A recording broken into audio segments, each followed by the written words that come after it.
ಶ್ರೀ ಸಾಯಿರಾಮ್. ಭಗವಾನ್ ಶ್ರೀ ಸತ್ಯಸಾಯಿ ಬಾಬಾರವರು ತಮ್ಮ ಜೀವನದಲ್ಲಿ ಮಾಡಿರುವಂತಹ ಅತ್ಯಂತ ದೊಡ್ಡ ಪವಾಡ ಏನು ಅಂತ ಕೇಳಿದ್ರೆ ಭಕ್ತರ ಹೃದಯದಲ್ಲಿ ಮಾಡಿರುವಂತಹ ಹೃದಯ ಪರಿವರ್ತನೆ ಅಂತ ಹೇಳ್ಬೋದು. ಎಲ್ಲರಲ್ಲೂ ಹಲವಾರು ಕಥೆಗಳಿರ್ಬೋದು. ಭಗವಂತ ಭಕ್ತನ ಹೃದಯದಲ್ಲಿ ಹಲವಾರು ರೀತಿಯಲ್ಲಿ ಅವರ ಪರಿವರ್ತನೆಯನ್ನು ಮಾಡಿರ್ಬೋದು. ನನ್ನ ಜೀವನದಲ್ಲಿ ಆದಂತಹ ಒಂದು ನಿದರ್ಶನವನ್ನ ನಿಮ್ಮೊಂದಿಗೆ ಹಂಚ್ಕೋತೀನಿ. 2003ನೇ ಇಸ್ವಿ ನಾನು ಶ್ರೀ ಸತ್ಯಸಾಯಿ ಲೋಕಸೇವಾ ವಿದ್ಯಾಸಂಸ್ಥೆಗಳಲ್ಲಿ ವಿದ್ಯಾರ್ಥಿಯಾಗಿ PUC ವಿದ್ಯಾರ್ಥಿಯಾಗಿ ವ್ಯಾಸಂಗ ಮಾಡ್ತಾ ಇದ್ದೆ. ಆ ವರ್ಷ ನಮ್ಮ ಕಾಲೇಜಲ್ಲಿ PUC ಬೋರ್ಡ್ ಎಕ್ಸಾಮ್ ಅಂದ್ರೆ 12th ಸ್ಟ್ಯಾಂಡರ್ಡ್ ಅಲ್ಲಿ ಮತ್ತು ಕರ್ನಾಟಕ CET ಮೆಡಿಕಲ್ ಮತ್ತು ಇಂಜಿನಿಯರಿಂಗ್ ಈ 3 ವಿಭಾಗದಲ್ಲೂ ರಾಜ್ಯಕ್ಕೆ ಪ್ರಥಮ ರ್ಯಾಂಕ್ ನಮ್ಮ ಕಾಲೇಜಿಗೆ ಬಂದಿತ್ತು. ರಿಸಲ್ಟ್ ಬಂದ ಮಾರನೇ ದಿನ 6 ವಿದ್ಯಾರ್ಥಿಗಳಿಗೆ, ನಮ್ಮ ಹಿರಿಯ ಅಧ್ಯಾಪಕರ ಜೊತೆಗೆ 6 ವಿದ್ಯಾರ್ಥಿಗಳಿಗೆ ಸ್ವಾಮಿ ಇಂಟರ್ವ್ಯೂಗೆ ಕರೆದ್ರು. ಸ್ವಾಮಿ ಅವಾಗ ಬೃಂದಾವನದಲ್ಲಿದ್ರು, ತ್ರೈ ಬೃಂದಾವನದಲ್ಲಿ ಇಂಟರ್ವ್ಯೂಗೆ ಮಾರನೇ ದಿನನೇ ಬರ್ಲಿಕ್ಕೆ ಹೇಳಿದ್ರು. ನಮ್ಮೆಲ್ಲರಿಗೂ ಬಹಳ ಖುಷಿಯಾಗಿತ್ತು. ಮೊದಲನೇ ಬಾರಿ ಸ್ವಾಮಿ ನಮ್ಗೆ ಇಂಟರ್ವ್ಯೂ ಕರೀತಾ ಇದ್ದಾರೆ ಅಂತ. ಅದರಲ್ಲೂ ನಮ್ಗೆ ಅವಾಗ ರ್ಯಾಂಕ್ ಬಂದಿರುವಂತಹ ಆ ಖುಷಿ, ಆ ಸಂತಸ, ಅದರ ಜೊತೆಗೆ ಸ್ವಾಮಿ ಕರೀತಾ ಇದ್ದಾರೆ ಅನ್ನುವಂತಹ ಎಲ್ಲೋ ಒಂದು ರೀತಿಯಾದಂತಹ ಧನ್ಯತಾ ಭಾವ ಇತ್ತು. ಅದೇ ಭಾವನೆಯಿಂದ ನಾವು ಇಂಟರ್ವ್ಯೂಗೆ ಹೋದ್ವಿ. ಇಂಟರ್ವ್ಯೂ ರೂಮಲ್ಲಿ ಸ್ವಾಮಿ ಸಿಂಹಾಸನದಲ್ಲಿ ಕೂತ್ಕೊಂಡಿದ್ರು. ನಂತರ ಸುತ್ತ ನಾವು 6 ಜನ ವಿದ್ಯಾರ್ಥಿಗಳು ಕೂತ್ಕೊಂಡ್ವಿ. ಸ್ವಾಮಿ ನಮ್ಗೆ ನಿಮ್ಮ ಹೆಸರೇನು, ಅಪ್ಪ ಅಮ್ಮ ಏನ್ ಮಾಡ್ತಾರೆ ಎಲ್ಲ ಕೇಳಿದ ನಂತರ ಸ್ವಾಮಿ ನಮ್ಮ ಕಡೆ ತಿರುಗಿ ಜಗತ್ತಂದ್ರೆ ಏನು ಅಂತ ಕೇಳಿದ್ರು. ನಮ್ಗೆ ಆವಾಗ್ಲೇ ಮೊದಲನೇ ಬಾರಿ ಸ್ವಾಮಿ ಇಂಟರ್ವ್ಯೂ ನಮ್ಗೆ ಕೊಡ್ತಾ ಇರುವಂತದ್ದು. ಅದರಲ್ಲೂ ತಕ್ಷಣ ಈ ರೀತಿ ದೊಡ್ಡ ಪ್ರಶ್ನೆ ಕೇಳಿದ ತಕ್ಷಣ ಜಗತ್ತಂದ್ರೆ ಏನು ಅಂತ ಯಾರ ಬಾಯಿಂದನೂ ಏನು ಹೊರಡ್ಲೇ ಇಲ್ಲ. ಅವಾಗ ನಾನು ಸ್ವಾಮಿಯ ಬಲಗಾಲಿನ ಕೆಳಗಡೆ ಕೂತ್ಕೊಂಡಿದ್ದೆ. ನನ್ನ ಕಡೆ ನೋಡಿ ಸ್ವಾಮಿ ನನ್ನ ಕಡೆ ಹುಬ್ಬನ್ನು ಹಾರಿಸಿದ್ರು. ಅವಾಗ ನನ್ಗೆ ಏನು ಹೇಳ್ಬೇಕು ಅಂತ ಗೊತ್ತಾಗ್ಲಿಲ್ಲ. ಸ್ವಾಮಿ ಇದೆಲ್ಲ ಜಗತ್ತಂತ ಹೀಗೆ ತೋರಿಸಿದೆ. ಇದೆಲ್ಲ ಜಗತ್ತಲ್ಲ, ಇಲ್ಲಿ ಕಾಣಿಸ್ತಾ ಇರೋದು ಎಲ್ಲದೂ ಕೂಡ ಇದಕ್ಕೆ ಹುಟ್ಟು ಮತ್ತು ಸಾವು, ಜ ಮತ್ತು ಗತ್. ಜ ಅಂದ್ರೆ ಹುಟ್ಟು, ಗತ್ ಅಂದ್ರೆ ಸಾವು. ಎಲ್ಲ ಹುಟ್ಟು ಸಾವು ಇರುವಂತಹದ್ದೇ ನಿನ್ಗೆಲ್ಲ ಕಾಣಿಸ್ತಾ ಇರುವಂತದ್ದು. ಇದನ್ನ ಮೀರಿರುವಂತಹದ್ದು ನಿಜವಾದ ಆಧ್ಯಾತ್ಮಿಕ ತತ್ವ. ಅದನ್ನ ನೀವೆಲ್ಲ ಕಂಡುಕೋಬೇಕು ಅಂತ ಸ್ವಾಮಿ ನಮ್ಗೆ ಹೇಳಿದ್ರು. ಸ್ವಾಮಿ ನಮ್ಗೆ ಖುದ್ದಾಗಿ ಹೇಳ್ಕೊಟ್ಟಿರುವಂತಹ ಮೊದಲ ಆಧ್ಯಾತ್ಮಿಕ ಪಾಠ ಅಂತ ನಾವೆಲ್ಲ ಪರಿಗಣಿಸ್ತೀವಿ.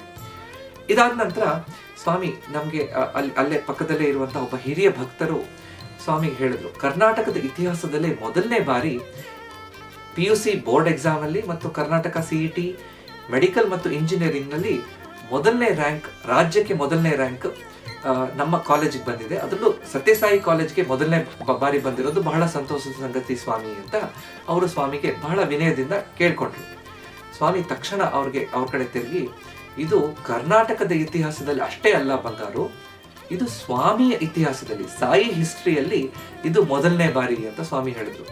ನಂತರ ಸ್ವಾಮಿ ಮುಂದುವರೆದು ಹೇಳಿದ್ರು, ಹಿಸ್ಟ್ರಿ ಇಸ್ ಹಿಸ್ ಸ್ಟೋರಿ ಅಂತ. ಅಂದ್ರೆ ಈ ಇತಿಹಾಸ ಅನ್ನುವಂತಹದ್ದು ಭಗವಂತನ ಕಥೆ ಅಂತ.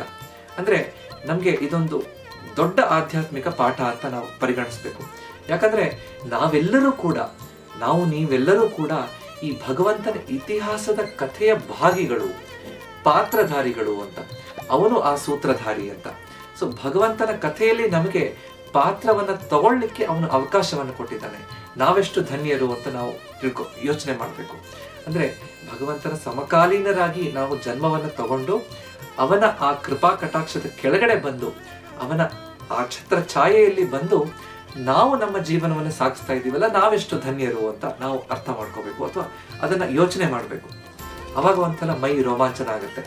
ಆದ್ರೆ ಭಗವಂತ ಈ ರೀತಿಯಾದಂತಹ ಪಾತ್ರವನ್ನ ನಮ್ಗೆ ಕೊಟ್ಟಿದ್ದಾನೆ ಅಥವಾ ಅವಕಾಶವನ್ನ ಕೊಟ್ಟಿದ್ದಾನೆ ಅಂತಂದ್ರೆ ನಾವು ಹೇಗೆ ನಮ್ಮ ಜೀವನವನ್ನ ಸಾಗಿಸ್ಬೇಕು ಅನ್ನೋದನ್ನು ಕೂಡ ನಾವು ಪ್ರಶ್ನೆಯನ್ನು ಕೇಳ್ಕೋಬೇಕು. ಯಾಕಂದ್ರೆ ಭಗವಾನ್ ಶ್ರೀ ಸತ್ಯಸಾಯಿ ಬಾಬಾರವರು ಯಾವಾಗ್ಲೂ ಹೇಳ್ತಾ ಇದ್ರು, my life is my message ಅಂತ. ಅಂದ್ರೆ ತಮ್ಮ ಜೀವನವೇ ತಮ್ಮ ಸಂದೇಶ ಅಂತ. ಆದ್ರೆ ಈಗ ಅವರು ಏನು ನಮ್ಮಿಂದ ಬಯಸ್ತಾರೆ ಅಂತಂದ್ರೆ, make your life his message ಅಂತ. ಅಂದ್ರೆ ನಮ್ಮ ಜೀವನವನ್ನ ಅವನ ಸಂದೇಶವನ್ನ ಆಗಿ ಮಾಡಿಸ್ಲಿಕ್ಕೆ ಸಮಯ ಬಂದಿದೆ ಅಂತ. ನಾವು ಏನೇನು ಕಲ್ತಿದೀವೋ, ಅಂದ್ರೆ ಭಗವಂತನ ಆ ನಿಷ್ಕಲ್ಮಶ ಪ್ರೇಮವನ್ನ ಏನು ನಾವು ಅನುಭವಿಸಿದೀವೋ, ಅವರ ಆ ಮಾನವೀಯ ಮೌಲ್ಯಗಳ ಪಾಠವನ್ನ ಏನು ಕಲ್ತಿದೀವೋ, ನಮ್ಮ ಜೀವನದಲ್ಲಿ ನಾವು ಅಳವಡಿಸ್ಕೊಂಡು ಮುಂದೆ ಹೋಗುವಂತಹ ಸಮಯ ಇದು ಅಂತ. ಸೊ ಇದನ್ನ ನಾವು ನಮಗೆ ನಾವು ಪ್ರಶ್ನೆ ಮಾಡಿಕೊಂಡು ನಮ್ಮ ಅಂತರಾವಲೋಕನ ಮಾಡಿಕೊಂಡಾಗ ನಾವೆಲ್ಲ ಎಷ್ಟು ಆ ಪಾಠವನ್ನು ಕಲ್ತಿದ್ದೀವಿ, ನಮ್ಮ ನಿಜ ಜೀವನದಲ್ಲಿ ನಾವು ಅದನ್ನು ಹೇಗೆ ಮುಂದುವರಿಸ್ಕೊಂಡು ಹೋಗ್ಬೋದು ಅಂತ ನಾವು ಪ್ರಶ್ನೆ ಮಾಡಿಕೊಂಡು ನಾವು ಪ್ರತಿನಿತ್ಯ ಅದನ್ನು ಮಾಡಲಿಕ್ಕೆ, ಅದನ್ನು ಅನುಸರಿಸಲಿಕ್ಕೆ ನಾವು ನಮ್ಮ ಪ್ರಯತ್ನವನ್ನು ಮಾಡಬೇಕು. ಭಗವಂತನ ಕೃಪೆ ಯಾವಾಗಲೂ ಇದ್ದೇ ಇರುತ್ತೆ, ಅವನ ಆಶೀರ್ವಾದ ಇದ್ದೇ ಇರುತ್ತೆ. ಯಾಕಂದ್ರೆ ನಾವು ಅವನ ಕಥೆಯ ಭಾಗಿಗಳಾದಾಗ ಅವನ ಕಥೆಯನ್ನು ಸರಿಯಾಗಿ ಕರ್ಕೊಂಡು ಹೋಗುವಂಥದ್ದು ಅವನ ಸೂತ್ರಧಾರಿಯಾಗಿರುವಂತಹ ಅವನ ಕೆಲಸ. ಆದರೆ ನಾವು ಸರಿಯಾದ ರೀತಿಯಲ್ಲಿ ಆ ಪಾತ್ರವನ್ನು ಅನುಸರಿಸಬೇಕು ಅಥವಾ ಅದರ ಭಾಗಿಗಳಾಗಬೇಕು ಅಂತಂದ್ರೆ ನಮ್ಮಲ್ಲಿರುವಂತಹ ತೊಂದರೆಗಳನ್ನು, ನಮ್ಮಲ್ಲಿರುವಂತಹ ಅಹಂಕಾರ ಮಮಕಾರಗಳನ್ನು ಬಿಟ್ಟು ಅವನ ಕೈಯಲ್ಲಿ ಇರುವಂತಹ ಉಪಕರಣಗಳಾಗಬೇಕು ಅಂತ. ಸೊ ಅದೇ ಪ್ರಾರ್ಥನೆಯನ್ನು ನಾವು ಯಾವಾಗಲೂ ಭಗವಂತನಲ್ಲಿ ಮಾಡಬೇಕು ಅಂತ ಸ್ವಾಮಿ ನಮಗೆ ಹೇಳ್ತಾ ಇದ್ರು. ಅಂದ್ರೆ ನಾವು ಅವನ ಕೆಲಸದಲ್ಲಿ, ಅವನ ಧರ್ಮ ಸಂಸ್ಥಾಪನೆಯ ಕೆಲಸದಲ್ಲಿ ನಾವು ಒಳ್ಳೆ ಉಪಕರಣಗಳಾಗಬೇಕು, ಒಳ್ಳೆ ಇನ್ಸ್ಟ್ರೂಮೆಂಟ್ಸ್ ಆಗಬೇಕು ಅಂತ. ಸೊ ನಾವು ಯಾವಾಗಲೂ ಆ ಪ್ರಾರ್ಥನೆಯನ್ನ ಮಾಡೋಣ.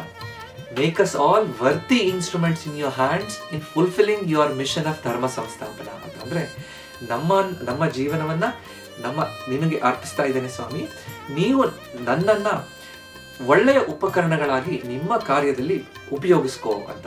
ಈ ಪ್ರಾರ್ಥನೆಯೊಂದಿಗೆ ನಾವೆಲ್ಲರೂ ಜೀವನವನ್ನು ಸಾಗಿಸೋಣ. ಈ ರೀತಿ ನಮ್ಮ ಜೀವನದಲ್ಲಿ ಭಗವಂತ ಬಂದಿದ್ದಕ್ಕೆ, ಭಗವಂತ ನಮ್ಮ ಜೀವನವನ್ನು ತಗೊಂಡು ಹೋಗ್ತಾ ಇರೋದಕ್ಕೆ, ಕರ್ಕೊಂಡು ಹೋಗ್ತಾ ಇರೋದಕ್ಕೆ, ನಮ್ಮ ಜೊತೆ ಇರೋದಕ್ಕೆ ನಾವೆಲ್ಲರೂ ಭಗವಂತನಿಗೆ ಕೃತಜ್ಞರಾಗಿರೋಣ ಅಂತ ಹೇಳ್ತಾ ನನ್ನ ಮಾತುಗಳನ್ನು ಸ್ವಾಮಿ ಚರಣ ಕಮಲಗಳಲ್ಲಿ ಅರ್ಪಿಸ್ತೇನೆ. ಜೈ ಸಾಯಿರಾಮ್.